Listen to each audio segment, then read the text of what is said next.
Hello, Knicks Nation.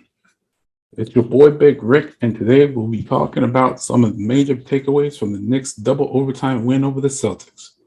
Before I continue, please do me a favor and smash that like button down below. It helps with the YouTube algorithm and help this channel grow. Also, if you like the content like this, go ahead and smash the subscribe button too. And while you're at it, hit that notification bell. You'll be notified when I release new content. Now, on to the video. Before I start this video, I have a survey question for you, and you can answer it up above. In what position do you believe the Knicks will end up in by the time the playoffs roll around?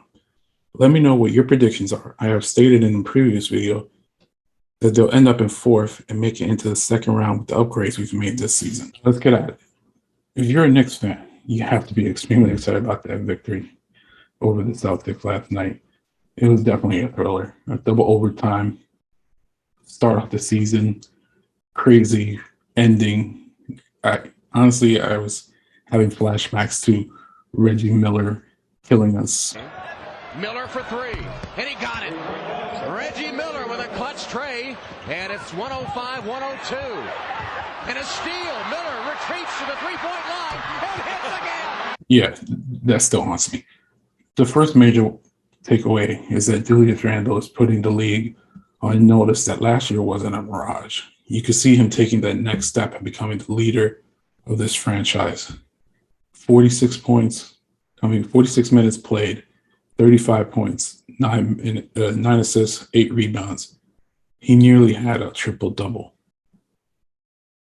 I mean, he will be on an all-star team this year. He will continue to grow.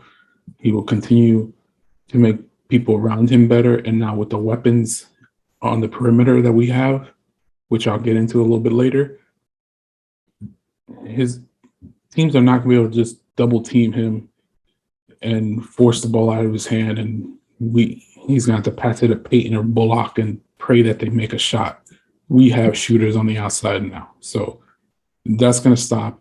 He's going to have his way. Secondly, Tom Thibodeau. And I know a lot of players don't like playing for him because he will wear you out. And we kind of saw it yesterday where by the time second overtime came, everybody was exhausted. Both teams were exhausted. But he shortened the bench down to an 8-man rotation. We saw quickly in the first half, but we didn't see him in the second half. Sims played a little bit, and that was mainly due because his boy Gibson, I think he was out with the flu or something. Grimes played less than a minute because he came in for the last, 46 seconds of the second quarter. Combined, Quickly and Sims and Grimes played 15 minutes. So Tibbs went to an 8-man rotation, and that basically helped us solidify victory. So we know what Thibodeau is going to do. He's going to do whatever it takes to put up as many W's as it takes. If it means wearing down his starters, he's going to do it. Because for him, it's all about the W's, and that's what we want in New York. We want a hard-nosed coach, and that's why so far all Knicks fans are loving and embracing Tom Thibodeau. Next, I just want to talk about Kemba Walker and Kevin Fournier. Thank you, Jesus. Thank you. Thank you. How awesome was it to have a backcourt that can finally score? I mean, seriously, I've been waiting for a backcourt that can put up points for the longest time. Last year was like getting my testicles removed through my throat, watching Peyton and Bullock in the backcourt operate. It was horrible, especially with Peyton. Bullock at least had defense, and every once in a while he would hit a three. But Peyton, he might have had one good game the whole year with us. This backcourt was amazing yesterday. Fournier, his shot is so fluent, so beautiful. It's majestic. I mean, it's just nice. It's smooth. It just flows right. The two of them combined, Kemba and him, were 9 for 17 from 3-point range. 53%, guys. 53%. We never got that from Bullock and Payton. We were, I think, third best last year on 3-point percentage, but we were like 29th, I think they said, in attempts. So we're going to attempt more shots. And if we can hit them, we're going to be a hard team to beat. So I love that we have this. So their number last night was, again, 9 for 17. Combined, they played 80 minutes, 53% from downtown, 42 points, 6 assists, 14 rebounds. That's combined. Combined. It's great to finally have a backcourt. Now, obviously, Payton and Bullock were better defensively. I'm not going to deny that. We did lose a little bit on the defense, and we saw that towards the end of the game. Especially in the last play. Defensively, they both broke down. Fournier messed up. Kemba, I don't know what he was thinking, running to protect the lane instead of protect the 3-point line. I don't know. It was a brain fart on both their ends. I'm just going to say it was first game of the year jitters. But I'm going to let that slide. We ended up with the victory, so I don't care. We won. Now, on to the next major takeaway. Now, I want to talk about RJ Barrett. I was a little worried about him in the first half. He seemed out of sync, like he didn't know what to do. He didn't get his first bucket until there was 6 minutes left in the third quarter, and I was on a breakaway layup. But then it was like that layup flipped a switch in him. He ended the game with 19 points, 2 assists, and 5 rebounds. And if he can give us those numbers for all year, I think he does make an all-star team. And I think the Knicks can even make a push up to making it up to third place because Philadelphia is in turmoil. I don't care about that victory they had against the Pelicans because the Pelicans, without Zion, they're a lottery team. And honestly, I'm going to make a video about what I think the Pelicans' future is, but they do not have the depth that we have. I think we're better than they are. I think if we were to go head-to-head in a 7-game series, I think we could probably beat them in 7.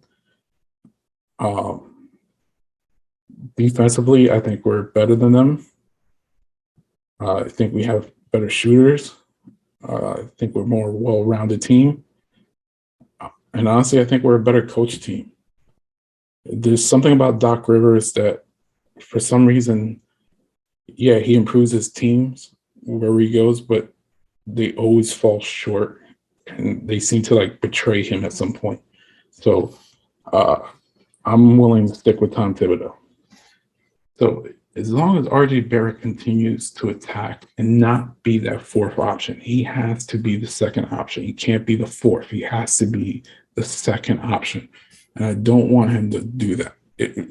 Fall down to being the fourth option. He has to stay aggressive. He has to be Robin to Randall's Batman. He can't let Kemba be Robin or Fournier be Robin. Let them be Gordon and I don't know, Batwoman. Sorry, one of them's got to be Batwoman. So that's my takeaway from RJ Barrett. We also need to talk about the development of Obi Toppin. It finally seems like Tibbs is starting to trust Obi on the court. It seems like he found his offensive game finally. He's improved defensively. The next step for him is he has to improve that 3-point shot. He took some 3-point shots that were just major bricks. It looked like he was trying to build a building at some points. He had a career high 14 points. He had no assists, 5 rebounds, a couple major defensive plays to help us clinch the victory. But imagine if he developed a 3-point shot. That 14 points could easily be somewhere in the mid-20s on 28 minutes. So if he would have hit, let's say, 3 of those 3-point shots that he attempted, he would have 23 points on 28 minutes. And that's coming off the bench. That'd be amazing. So I would say I hope he gets into the gym and works on the 3-point shot with Kenny Payne, gets that down and develops it, because if he does, I mean, he will be unstoppable. I love me some Obi Toppin, and I felt that he was the most NBA ready player in that draft, and I was so happy when we drafted him. But I was so mad when everybody was already doubting him and calling him a bust. He's not a bust. He's about to explode, and I wouldn't be shocked if he wins either most improved player or 6th man of the year. Finally, the last takeaway. This one is a little bit of a downer.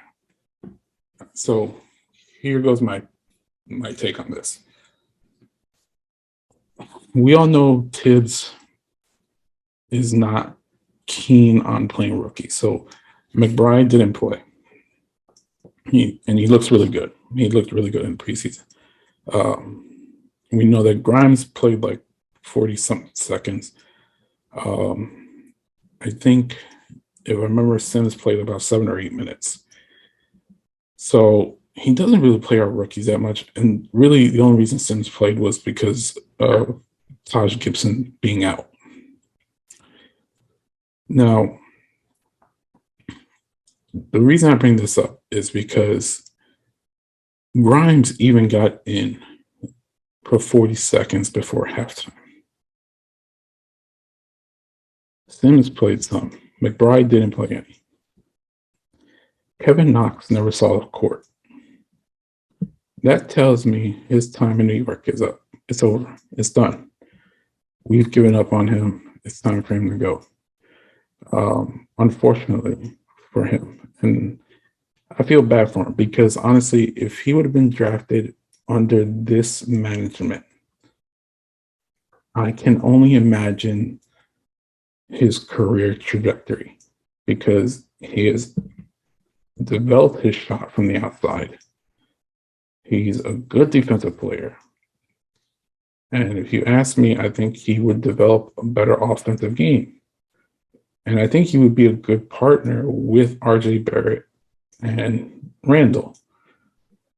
But because of poor management during his rookie year and the years after that, he's been basically sidelined to the bench. And after Tibbs took over, I honestly thought once Tibbs got hired, I was like, okay, now Knox is going to get playing time, because this is the type of player Tibbs loves. But for some reason, Tibbs is not giving him playing time. So I think it's done for him. He will be traded at the trading deadline, or maybe even before then. I hope he goes to a team that will utilize him. It'll probably be a team that's looking for young players, maybe like the Rockets, maybe Detroit, maybe the Pelicans, I don't know, or the Thunder. It will be a team that's probably in a rebuild mode. And we'll probably either get draft assets back or something like that, probably 2nd-round picks or something. But that's my take on that end. Unfortunately, like I said, it's time to ship him out, let him revitalize his career somewhere else. But that's my major takeaway from the games. Let me know what your major takeaways were in the comments down below. As always, go New York, go New York, go. I'm out.